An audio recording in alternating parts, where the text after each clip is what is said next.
Hello and welcome to Early Years TV with me, Kathy Brody. Today we are discussing children's books and how they can support and how they can be used to support children with diversity. And I'm just thrilled to be joined by Carmen Powell.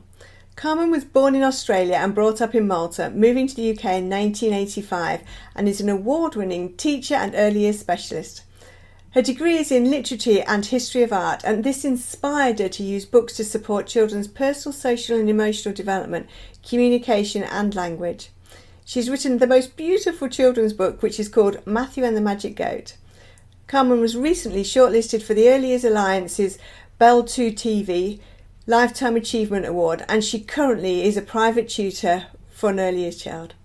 A very warm welcome to Early Years TV, Carmen Powell. Well, thank you, Kathy. Thank you for inviting me. I'm so excited to speak to you. I'm really excited about this because your book encompasses diversity, and we'll talk about that in a minute. But you obviously love books and you use them extensively with children. Why do you use books in this way? Why are books a good way to communicate with children? There are a number of reasons why books are so important with children. I mean, primarily people look at books are important for children for their language, to build their language. But I'll have to take you back to, for instance, the first illustrated book that was shown to children was by John Comenius back in the 17th century. And he did that because he wanted to appeal to the children's senses.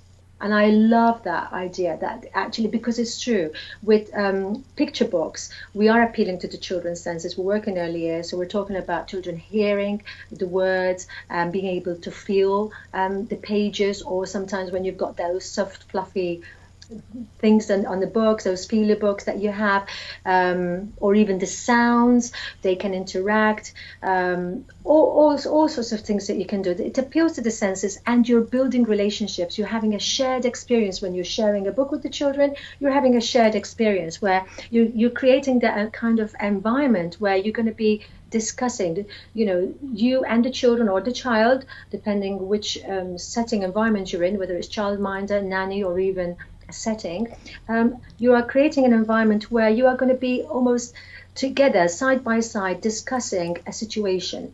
And they have these shared experiences. And Neil Mercer, who I've studied quite in depth when I was doing my master's, talks about having that thinking together environment where we're being non-judgmental, where anything you say goes and is taken on board and discussed. And that is the kind of environment you need to have when you're reading stories to children. That there's nothing wrong in children giving their own views on what they hear. Because you are in a safe environment, and that's what you want to create, a safe environment where children are able to say what they think, whether it's right or wrong for you, and then just discuss it. And then other children will feel more confident to discuss in a group environment, which is really good for them to speak in a group situation, that sort of thing. So there's all that going on. And then on top of that, if I keep going, is the fact that we are very interested in empowering children with emotions, aren't we? With words that reflect emotions, especially from a very young age. I'm a big fan of getting children to understand the words that would describe angry, like when you're angry, when you're sad, those type of things. And there are wonderful books that would do so. And for example, one of my very favorite books, I'm going to start sharing you books, Kathy, from the beginning, that I love sharing with children, is The Little Mouse, Red Rifle Strawberry, and The Big Hungry Bear. This is quite a unique book. It's one of my favorite books to read to children in the beginning, when, for instance, like this time of the year when children are actually going back to school. And you could find that children may not have been exposed to reading stories, or they're not used to that, or they haven't got the concentration to listen to a story. But this is very interesting because with the illustrations, it's so wonderful. You can start talking to the children about what's happening here. Get the children to discuss what's happening here, and they see a ladder. Some children might know it's a ladder. Some may not have the language to know it's a ladder. So children, you're already inviting children to be interested in what's going on. And then, of course, then you get the wonderful mouse carrying a ladder there, and the reader is talking to the mouse. So the children think that you are talking to the mouse. Hello, little mouse, what are you doing? And they'll be like, oh, she's talking to the mouse. It's absolutely lovely creating. It's this wonderful situation that you can create. Of course, he's going to pick the strawberry. And then, like, oh, I see. Are you going to pick that red ripe strawberry? Mm-hmm. Hmm. So I'm doing all these sounds with the children because I am actually responding to the facial expressions of the mouse here. And an artist called Lebrun actually spent a lot of time actually creating facial expressions because facial expressions are really important for people to understand emotions. And this is what we want to do with our children. In early years, there's a lady called Golden Meadows who also talked about non-verbal communication in young children and how important it is because it precedes language. And this book precedes language. So we're talking about children. I'm now gauging it to younger children here, 2-year-olds, who may not have the language. They could be EAL, English Additional Language. And you say, oh, like Little Mouse, haven't you heard about the big hungry bear? Oh, and I'll do that. And the children here go, oh, and they're making all those, and it's really good for their sounding. We're not asking them to say words, just making the expressions even. If they want to join, that's fine. And it goes on like this. So this is an absolute wonderful book with great images. And this here, I'll be silly and go, and the children will just be going like that. They say, what is he doing? He's trying to pick the strawberry off the vine.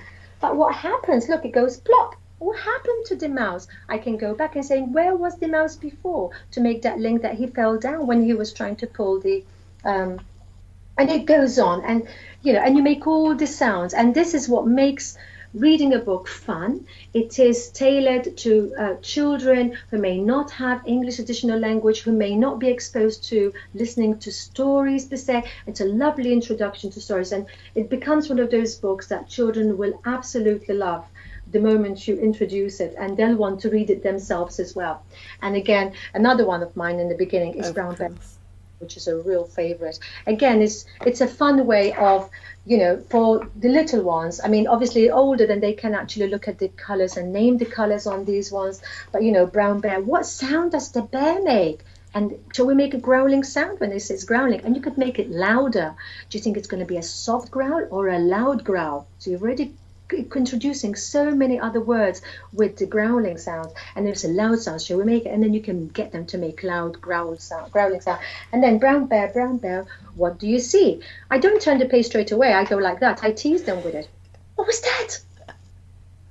What was that? And then they'll go, a bird. Some of them are shouting. It is a bird. You're right, a red bird. So go flap. And you can go over the children. It really is really good to encourage the children. And again, it goes on. And a red bird, what do you say? Quack, quack. And then they say it's a duck. And you just go on and you're creating that sound. And this is, I'm pretty sure, this is what John Comenius intended by illustrated books that appeal to the senses, because you're making the sounds, you're making it come alive, you're getting the children to interact, make it fun. And once you make it fun, children will start to develop a real love for books, which is incredibly important to develop that language, the imagination, sequencing of events, recall, patterning that you can do. I can't tell you how much you can get out of using books in early years. It's absolutely lovely. What else I want to talk to you about on this? For example, with at the moment with transition, Our Babies is again favorite of mine, because the mummy does come back. They're all married and the mummy comes back. So this is one that I will also use, and I will make the crying sound of baby owl, of the baby Bill. The kids will be like, huh? And I'll be reading. This is where adults who are reading stories cannot feel self-conscious. In children, they should not feel self-conscious when they're reading stories, because they need to do these things to make it really exciting and engaging for children, and to make them feel really, to empathize with what's going on. It's like, I want my mummy, says baby Bill. You should see the children's face going, sad, he's sad. And then the other thing about these books, which is wonderful, is the more you read it, the more you can keep scaffolding information to children. Like, for instance, at one point, because they're obviously waiting for their mummy, and they're sitting on the branch and the branches, and then they jump. I tell you where it is, this bit here, where they're jumping around. And I normally say to them, oh, careful, Alice, you don't fall down. I had one child saying to me, they're not going to fall down, Miss Carmen, because they've got wings that can fly. Very good. And that's after so many times of reading it and saying that to the children, and then one time she turned around to me and says, "No, Miss Carmen, they're not going to fall down because they can fly." And I said, "Oh, yes, you're right." And how lovely to bring that information across, showing a greater understanding of these creatures, of birds. I mean, how wonderful is that? So it's absolutely lovely. Just recently, with a girl I'm working with, I was reading the story of little gorilla, and little gorilla was on the edge of a branch as well.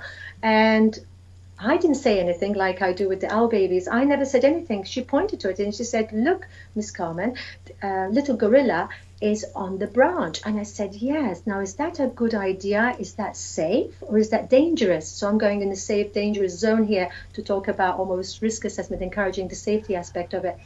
And then she said to me, "It's okay." She said to me, "It's okay because gorilla swings from the trees." And I was like, fantastic. It's true. Gorillas do swing. Oh, so it is safe for her to stand there but it's wonderful that she actually asked me if it was the right thing to do for the gorilla. Is it safe or not? Because at some point it's nice to talk. I mean, we're constantly talking to children about safety, but how they brought that to the book, to the story, after a number of times reading that story was wonderful. Yeah. So you see, children will bring their own knowledge to a story, to the illustration, because they're decoding every minute detail the more you read it. And this is how you scaffold the more information and you get that verbal language going on, which is wonderful. Yeah, that's fantastic. So how would you introduce books then that show diversity into the setting then? Yes, I mean, diversity is a really important concept that it's an ongoing process that should happen in settings all the time. Yeah. And it should be reflected in the environment, whichever environment we have.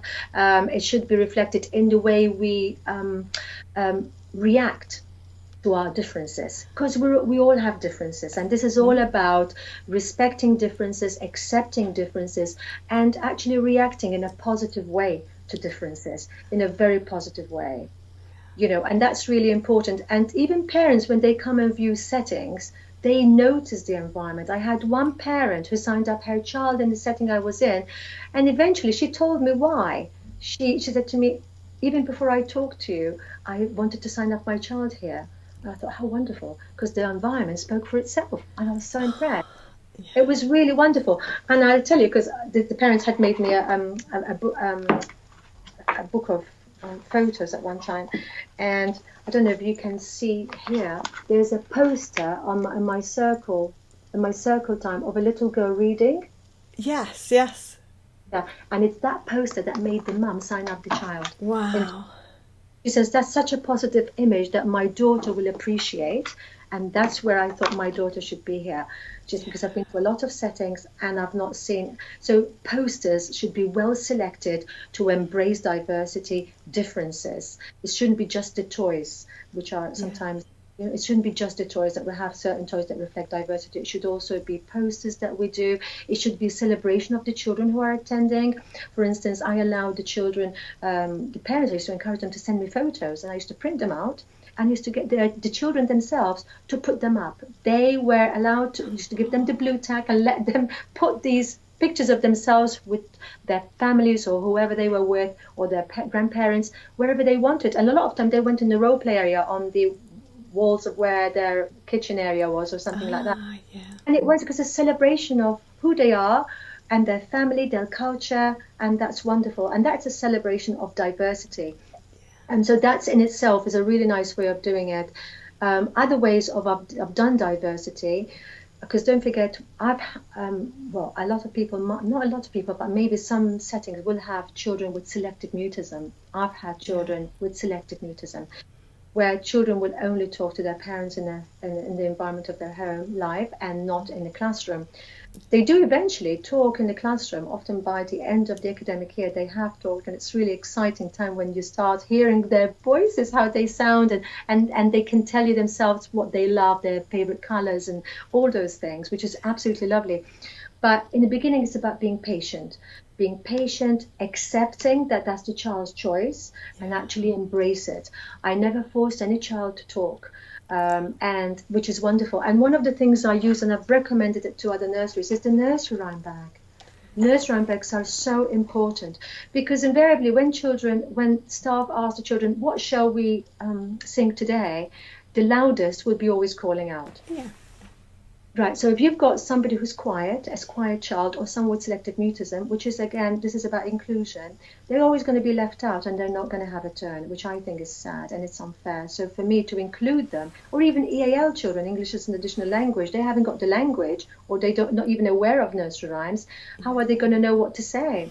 So I normally have a number of items in this lovely bag, and then I'll get them each to pick one. So if they take turns to pick one. So for example, in this one, we've got the bubble blowing, which obviously children like it. And I used the little turtle. I had a little turtle, his name was Tiny Tim, that one. So I tend to sing this one. So, and then we'll put that away. The next person will pick up another one, and it will be, they can tell you the item. So they're understanding what we are singing about. So the EAL students understand what we are singing about. Selective mutism or quiet children who don't like speaking out loud will also be able to pick stuff out. Even if they don't tell you what it is, others will help them. And it's lovely. And they had a turn. It means they also get a turn, not the ones who are the loudest shouting out. And also you get to increase their repertoire of nursery rhymes, because if you ask the children to tell you what to say, they're going to be singing Twinkle, Twinkle, Little Star, the same old kind of thing. And you want to extend their vocabulary. And by extending the vocabulary, it means, you need to sing more than just the favorite few. Because if you don't sing new ones, they're never going to know that they're actually their favorite, are they? So we've got the wind, the bobbin up, the fish. So you go around your classroom and you pick up items that are relevant to the nursery rhymes. And then you just put them in a little bag. And this is a bag that came with slippers for me. I recycle everything. And then you'll have enough for every child that you've got at the setting at the time. You must make sure you have enough. And you might have about 12, 13 in here.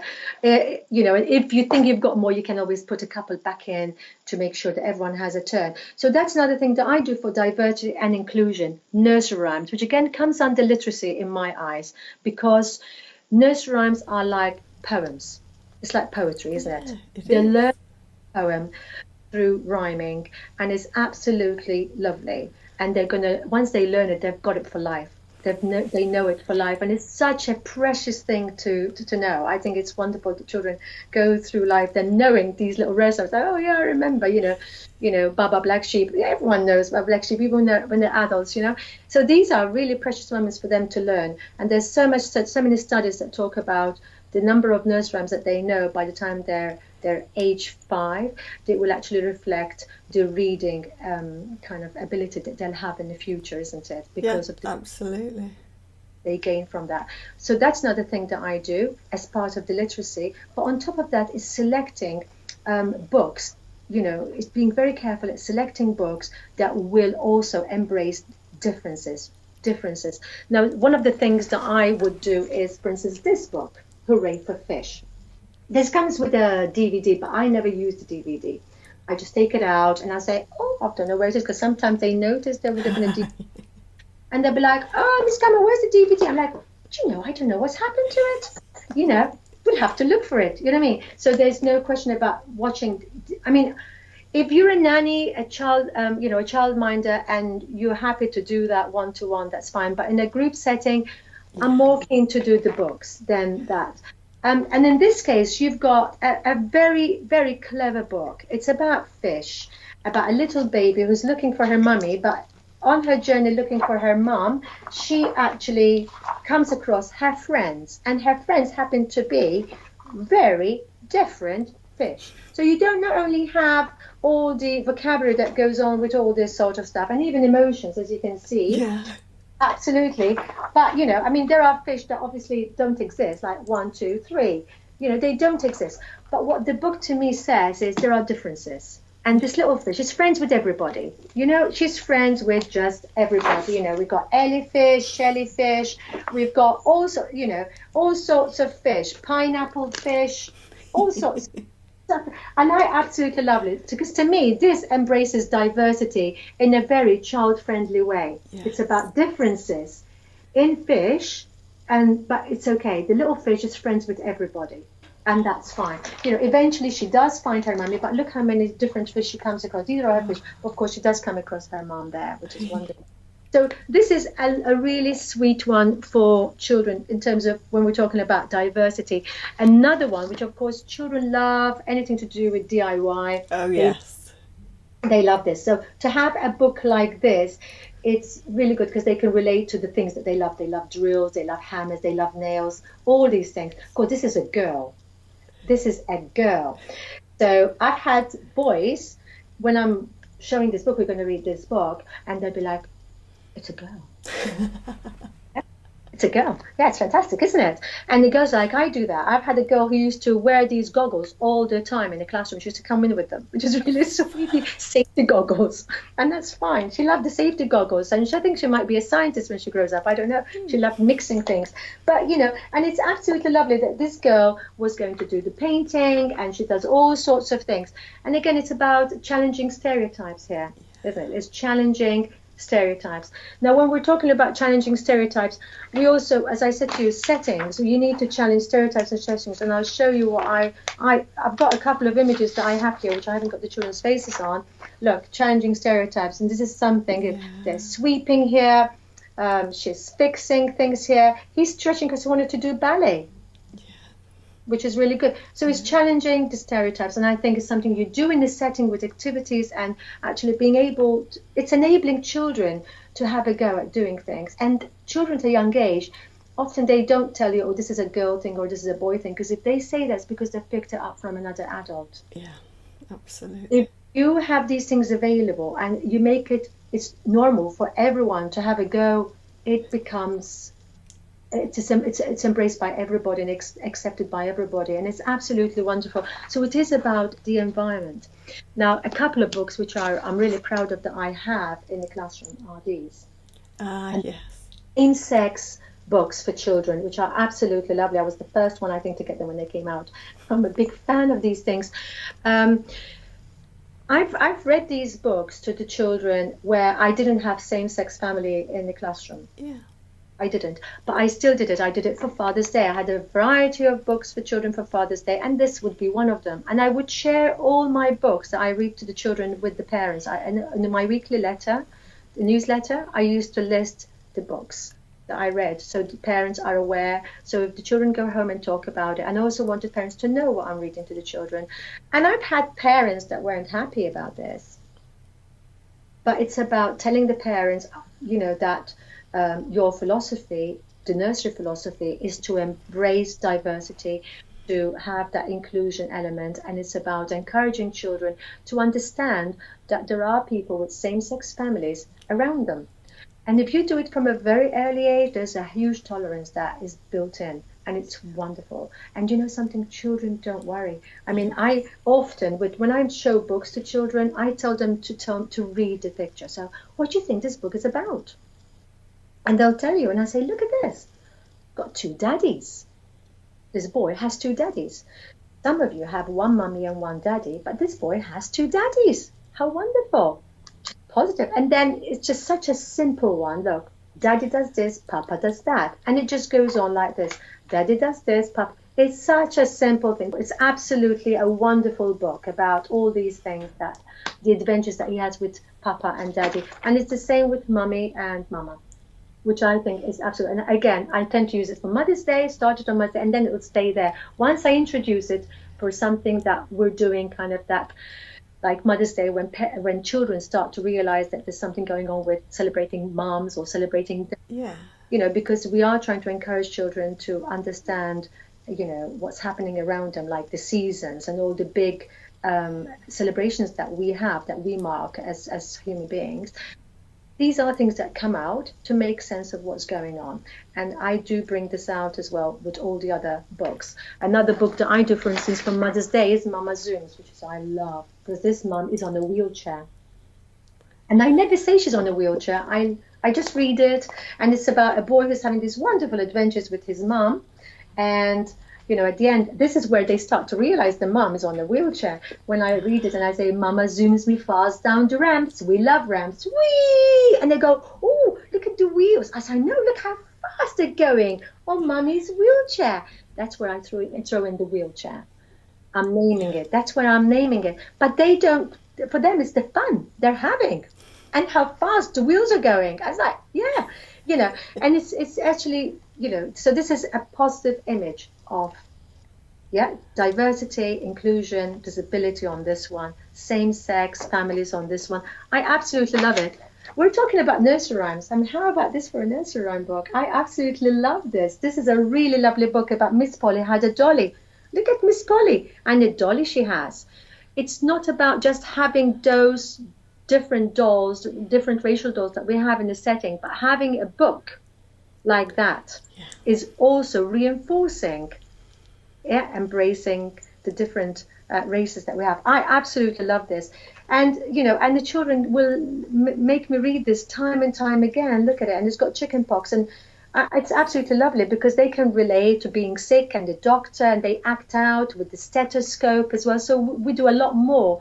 I've done topics like a term's topic of nursery rhymes with the children. You introduce it with the bag in the beginning, and then after the October break, I generally used to have almost a week on one nursery rhyme, activities around it that I would do to get them to understand what we're singing about. And then you've scaffolding more information, you've got plasters, you've got stethoscope, and you're extending the children's kind of learning and play activities with them. So it's absolutely lovely. Yeah. So are there any books that you would recommend particularly for parents and grandparents then, rather than having in a setting? Well, these are the reason why I do the newsletter. I used to do the newsletters weekly is because I did share all these title books with parents, because I really wanted parents to know about this. One of the other things I did, which of course I know some people are not so keen on doing, is I used to do audios with Circle Time. I used to record Circle Time. I've worked in international settings generally, so a lot of the children that came into the setting did not have English at all. They came from all over the world. There was transient family, Russian, from war zone areas, all sorts of places, and they were learning English. So we, as a school, used to encourage them to speak their mother tongue at home. It's important that they speak their mother tongue at home, and English was an additional language. So, of course, when they see their parents, they will speak their own mother tongue to them. The parents were not going to hear their children speak English. So I decided to record Circle Time, because I tell you, it was so exciting when they start saying their first word in English. Yeah, of course. Should I be the only person that's heard it? I don't feel, as a professional, I should be the only person that's heard how they sounded, at what point they said it, how they said it. So I used to record Circle Time. I had a dictaphone that I used to use for my university days. And I kept that. It's a little battery one. I used to have it and children didn't even know. I used to press it and it used to go on the whole time, and I just ignored it. But I used to keep a time when I was doing Circle Time, so then I would fast forward if I know a child had said something and I knew who that child was. So then I would send that recording to that parent and say, to that little bit, and saying, look what the child has said, listen to your child saying this while we were reading a story or while we were singing, and the comments they made. And the parents loved it. But also, if I felt that there were times Circle Time where it was really good, they were really engaged when I was reading any of these books, I would send it, because then the parents were learning how to read stories to their children. Not everybody is a natural at reading. I mean, I also used to go and visit other teachers to hear them read, because we all learn from each other. I'm very much about collaboration and learning from everyone else. I love the teamwork. So for me, it was really important. I mean, I learned from a lady who was a really great reader. I used to hear her read. I used to go in there after school. She had an after school club for reading. And I used to go there just to hear her read, because she was so animated in the way she read. And I was thinking, I want to be like that. I want to be like that with the early years. She was slightly older. And I loved it. And that's what I'm trying to do. And this is what we should do as professionals. Share with each other how we read stories to each other. Share, if you've got a book that's really good, share it. Listen to other people reading. I tell you, people who are really good at reading children's stories are librarians.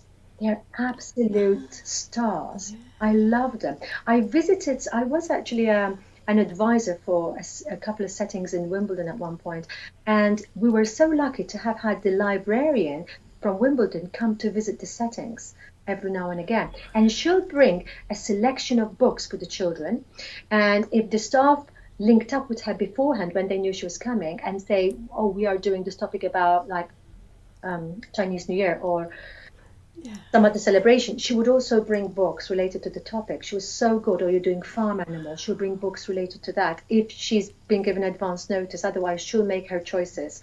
But I loved her choices as well. And she would read to the group, and sometimes a very big group of children that they were all mesmerized by the way she read. They're very good readers to children. And you learn a lot, and staff learn a lot from librarians visiting and reading. So if settings have got local libraries, link up with them. You can also borrow books. When I was in Barnet with the Preschool Learning Alliance, we used to encourage them to link up with the local libraries because they would lend them books for an extended period of time, not the normal time you would do parents. For schools and settings, it was longer, like months worth, rather than like 3 weeks or whatever. It was a longer. So you can keep the book almost for a half term and then renew it. So you're not back and forth with the books. It was really lovely. And they can choose books for it. They can recommend books as well for you to take to your different age groups, which I think is really helpful. That's what they do. Yeah. Do it really, really well. Yeah, absolutely. Moving on to your book now, Carmen, Matthew and the Magic Goat. What inspired you to write that? Where did that come from? Well, I'm a big fan of forest school. I've been trained as a forest school leader. I love, if I have a moment to read, I actually get my head into these forest school books. I love them. I just never tire of reading about how the children are benefiting from these experiences outdoors. I love nature. A lot of my work when I'm with little children is around nature as well, about the seasons and everything. I absolutely love it that children are so close to nature when they're young. And it's so nice to kind of keep embracing that and nurture that because they're so good. And it's about teaching them to be respectful of nature. And it's so wonderful because then they realize what nature gives back to us, which I love. And I do that a lot. And there was one time I was reading about this experience that it was much older students. I think they were primary school, Key Stage 1. They had taken out regularly and they were assessing their kind of development and the language that they were developing in imagination and such. And they were talking about how their imagination really kicks in when they're outdoors. And I remember thinking, and I just went into my head when I heard that, and I was like, yeah, I remember my little 2-year-olds. I love 2-year-olds, by the way. My 2-year-olds also were into it. And I show you, this is it. This was very on the school grounds where we were. We saw this lovely deer just running away from us. We were outside playing and we saw that, and the children were all with their jaws dropped when they saw it. It was so exciting. And then after that, they were seeing lots of other creatures, when there weren't any, but they were so excited by what they saw. They were, imagining lots of other creatures after that. They were imagining the dragon. When they saw a chimney with smoke coming out in winter, they said there was a dragon there. And I was like, there could be, that sort of thing. So I went into my head, how you sometimes you can go into your head when you're reading. I tend to digest what I'm reading. And then I just came up with the story that that the children saw a goat, and then I just went with the story that this boy lost his pet dog, and this goat was watching very carefully from a distance. And then afterwards she decided he needed some help, and she came to the rescue, which I thought was lovely. So this is how I did it. I obviously put a little kid there. I put a kid there because when it comes to stranger danger, talking to strangers, obviously it's a big problem. I used to tell my daughter when she was little, if ever we got lost, she got lost from me, she didn't find me, she needs to go to a mummy or daddy with a baby. I always used to say, go and ask for help to a mummy or daddy with a baby, because I know that, I think I was told this by the police when the police used to visit, that if you encourage the children to go to some adult who's already got a child, they're more likely to help and keep your child safe. So that's why I put the kid there, for the stranger danger element, because obviously I do realize we're not encouraging children to talk to any strangers outdoors. But there's an element of imagination here, but that's what I did there. And of course, the boy has a prosthetic leg in this one. And this is, to me, extremely important. I'm very passionate about this whole diversity concept, that we should embrace differences. But there is a percentage of children who are born with deformities in their feet, and they do have prosthetic legs, and they go through them. So, and they actually, and it enables them to have a normal life. It's incredible how active some of these children are. Incredible. They're more active than the sometimes other children because it's almost like they need to prove themselves more. They're incredibly active. They do everything like any other child, if not more. And I want them to be celebrated as well and to be seen as normal children. And I think that was the interesting thing for me actually, because in the book you don't actually mention anything about the leg at all. And this is one of the things that I had a problem with because I had to buy books about disability because Ofsted also expected, and most of the disability books were about. For instance, there was one, I can't remember what it was called, and it was so frustrating. It was a child in a wheelchair, and she can do this, she can do that, she can dance around. And I'm thinking, the children don't want to look at these books. You had them out on the shelf. They never wanted to touch these books. And it was heartbreaking because they weren't exposed to all the differences out there that we have in society.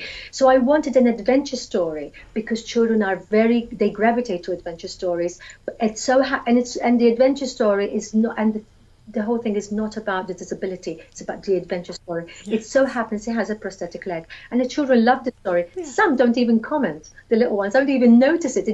They take it in, but they don't even say anything.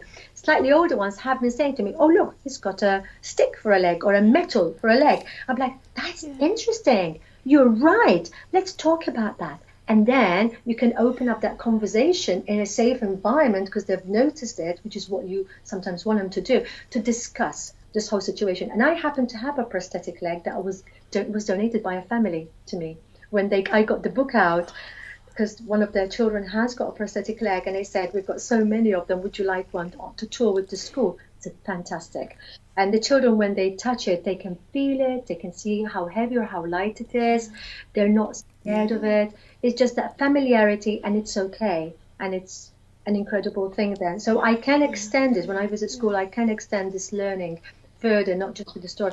And this is why I'm very proud of this book, because it doesn't talk about the disability, because that's not what I wanted. I wanted an adventure story, and he happens to have it. And it's at this page that often they realize, up till this point, normally they've not noticed or said anything, but then because he's still large, because it's a bit like Alice in Wonderland where he drinks and he grows taller, it hasn't shrunk back to his normal size yet, so they can see that, which I was very proud to have that on the illustration. I really wanted to make sure that works as well.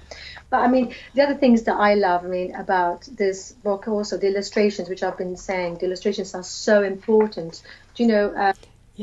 Johann Goethe, should I say, he said that it's so important to encourage children or even adults to observe minutest of detail in the environment, because that stimulates the imagination.